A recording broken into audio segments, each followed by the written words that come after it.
Bonjour ou bonsoir chers auditeurs et chères auditrices de notre web radio R212. Aujourd'hui, nous vous présentons un article de El-Mahdi Gawane, expert invité, qui partage son avis et sa réflexion sur le développement du sport au Maroc. Cet article, intitulé Réflexions libres sur le développement du sport au Maroc, est désormais disponible en podcast pour vous. Écoutons ensemble ses propos.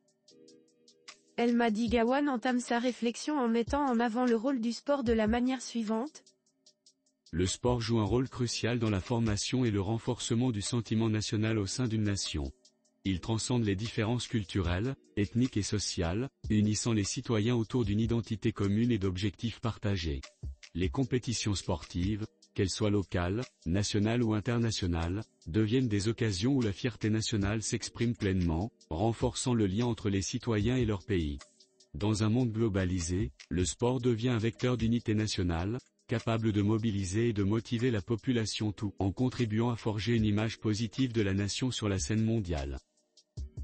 L'expert invité se penche ensuite sur le contexte marocain, où le sport occupe une place de plus en plus importante dans la société, et poursuit son analyse en indiquant le budget annuel alloué au ministère de la Jeunesse, de la Culture et de la Communication ainsi. Au Maroc, le sport occupe une place de plus en plus importante dans la société. Le pays dispose de nombreux atouts qui favorisent l'épanouissement du sport à divers niveaux.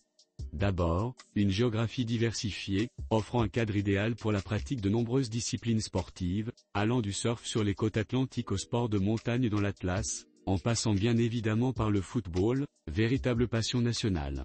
Le potentiel du pays est indéniable, avec une jeunesse dynamique et passionnée par le sport, des infrastructures en développement, et un soutien croissant de la part des pouvoirs publics. En effet, le budget annuel alloué au ministère de la Jeunesse, de la Culture et de la Communication est d'environ 3 à 4 milliards de dirhams marocains (MAD), avec un investissement total dans les infrastructures estimé entre 8 et 10 milliards de dirhams (800 millions à 1 milliard de dollars US) sur plusieurs années. Malgré les progrès réalisés, nous pouvons et devons encore améliorer nos performances sportives, au vu du potentiel exceptionnel dont dispose notre pays. Le nouveau modèle de développement mis en place par le Maroc fait du sport un vecteur d'intégration sociale des jeunes, mais aussi de rayonnement international. Pour atteindre cet objectif, il faut toutefois éviter de concevoir le sport uniquement sous l'angle de la performance. En effet, le succès des athlètes ne constitue que la partie visible de l'iceberg. Il représente le sommet auquel beaucoup aspirent, mais que très peu atteignent, souvent grâce à un entraînement acharné, un encadrement de haute qualité et des moyens conséquents. Notre auteur approfondit sa réflexion en affirmant que le sport est avant tout une question de développement, et en abordant l'impact économique du sport, El-Mahdi Gawane souligne que le sport, c'est surtout du développement. Son impact n'est plus à prouver aujourd'hui. C'est une réalité qui se mesure d'abord en termes de santé et de bien-être. Les études montrent que la pratique sportive permet de réduire de 30 à 50% les risques de maladies chroniques, cardiovasculaires, diabète, cancer et santé mentale.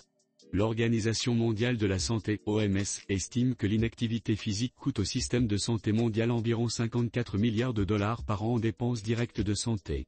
Le sport, c'est aussi de l'emploi, de la croissance et de l'innovation. À l'échelle mondiale, l'industrie du sport s'élève à 500 milliards de dollars US en 2023, avec deux marchés en pleine expansion, l'Afrique et l'Asie. L'industrie sportive englobe l'ensemble des activités économiques, commerciales et organisationnelles liées au sport, événements sportifs, médias et diffusion, clubs et équipes, mais surtout équipements et matériel, et tourisme sportif. Au Maroc, l'industrie du sport a généré un chiffre d'affaires estimé à environ 1 milliard de dollars US en 2023. Ce chiffre inclut les recettes provenant des événements sportifs, des droits de diffusion, des parrainages, des ventes de billets, et des équipements sportifs. Le secteur représente environ 0,5 à 1% du PIB du pays, un chiffre modeste par rapport aux normes mondiales, mais en augmentation. Toutefois, l'expert invité insiste sur le fait que le budget de l'État marocain dédié au sport n'est pas extensible à l'infini. Et il apporte une nouvelle dimension en suggérant la mise en place d'une politique industrielle sportive au Maroc en disant que le budget de l'État marocain dédié au sport n'est pas extensible à l'infini. Nos belles réalisations au football ont été possibles grâce à une vision royale, une gouvernance révisée, mais aussi à des moyens conséquents, ou du moins plus importants que ceux alloués aux autres disciplines sportives. Dès lors, la question principale est de savoir comment mener une politique nationale des sports tout en assurant son financement de manière pérenne et à long terme. Vers la mise en place d'une politique industrielle sportive au Maroc et la création d'un marché du sport. Pour le sport au Maroc reste fortement centré sur le football, qui constitue un marché naturel au vu de l'engouement des Marocains pour ce sport. Mais cela laisse peu de place aux autres disciplines. L'État marocain ne peut à lui seul supporter cet effort. Plutôt que d'avoir une politique des sports ciblant les disciplines sportives et axée sur leurs résultats et performances, il conviendrait d'envisager les conditions pour la création d'un véritable marché du sport, qui pourrait trouver des débouchés naturels tant au Maroc que sur le continent africain. Une telle approche nous aiderait à sortir, ou du moins à rectifier, le schéma classique de gouvernance hérité de la France, où l'État joue un rôle central avec une gouvernance chevauchant plusieurs acteurs, vers un schéma plus nord-américain, où le secteur privé constitue le principal acteur du sport, avec une régulation limitée et efficace de l'État. En somme, il s'agit d'appliquer au sport le principe de la doctrine du NMD, qui prône la création d'un équilibre vertueux entre un État fort et une société forte, le secteur privé étant inclus dans cette dernière. El Madi Gawane envisage ensuite les pistes suivantes. L'établissement d'une vision pour le sport, faire du Maroc la première nation sportive de l'Afrique à l'horizon 2035, par exemple. À l'instar du NMD, cette vision doit être co-construite avec les acteurs concernés, mais pas seulement. L'idée est de mener une consultation large, citoyenne, ainsi qu'auprès des écoles et des universités, afin de déterminer une liste de sports les plus prisés au Maroc, après le football. Il faut garder à l'esprit que dans ce type de consultation, ce n'est pas tant le résultat qui importe, mais davantage le processus qui permet de faire adhérer les acteurs à la vision finale adoptée. La mise en place des conditions économiques pour attirer les investissements et favoriser l'émergence des acteurs nationaux, notamment dans le domaine des équipements sportifs. Une stratégie similaire à celle mise en place dans les secteurs de l'aéronautique et de l'automobile pourrait être envisagée, permettant par exemple, création de zones spécialisées pour le sport, comprenant des infrastructures pour la fabrication d'équipements sportifs, la formation, et l'organisation d'événements sportifs. Ces zones pourraient être situées dans des régions stratégiques pour maximiser l'impact économique. Clusters sportifs, développer des clusters sportifs où des entreprises, des centres de recherche, et des institutions éducatives se concentrent sur le développement d'une spécialisation sportive, comme les technologies sportives, la médecine du sport, ou l'équipement sportif. Instituts de formation spécialisés, créer des centres de formation pour développer des compétences spécifiques dans le domaine du sport, tels que le management sportif, le coaching, la fabrication d'équipements, et la médecine du sport. Partenariat avec les universités, collaborer avec les universités pour développer des programmes académiques et de recherche dans le domaine du sport, intégrant des disciplines comme la gestion sportive, la technologie sportive, et la physiologie du sport. Exonération fiscale, offrir des incitations fiscales aux entreprises investissant dans le secteur sportif, y compris celles impliquées dans la fabrication d'équipements, l'organisation d'événements, et les services sportifs. Encouragement de la fabrication locale, promouvoir la production locale d'équipements sportifs, de vêtements, et de technologies liées au sport. Cela pourrait inclure la création de marques marocaines et le soutien aux petites et moyennes entreprises, PME, dans ce domaine. Poursuite des efforts pour l'accueil de compétitions majeures, positionner le Maroc comme une destination pour des événements sportifs internationaux, tels que des championnats du monde, des tournois régionaux, ou des conférences sportives. Ces événements stimuleraient non seulement l'économie, mais renforceraient aussi l'image du Maroc en tant que hub sportif. Enfin, El Madi Gawane conclut en abordant la question de la gouvernance et la conduite du changement.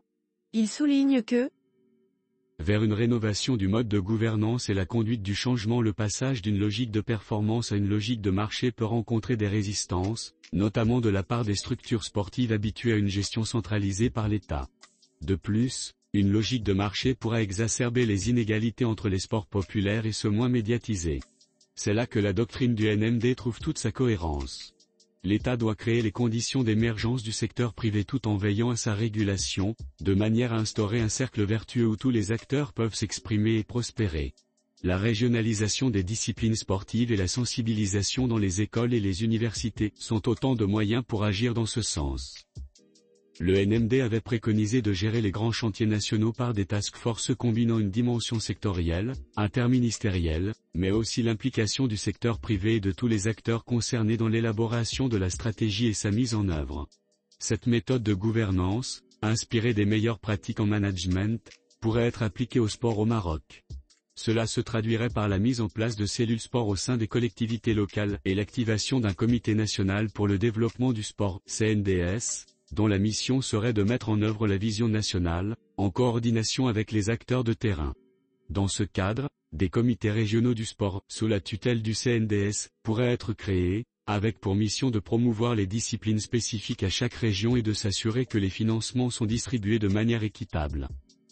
Ces comités joueraient un rôle crucial dans la coordination des initiatives locales avec la stratégie nationale.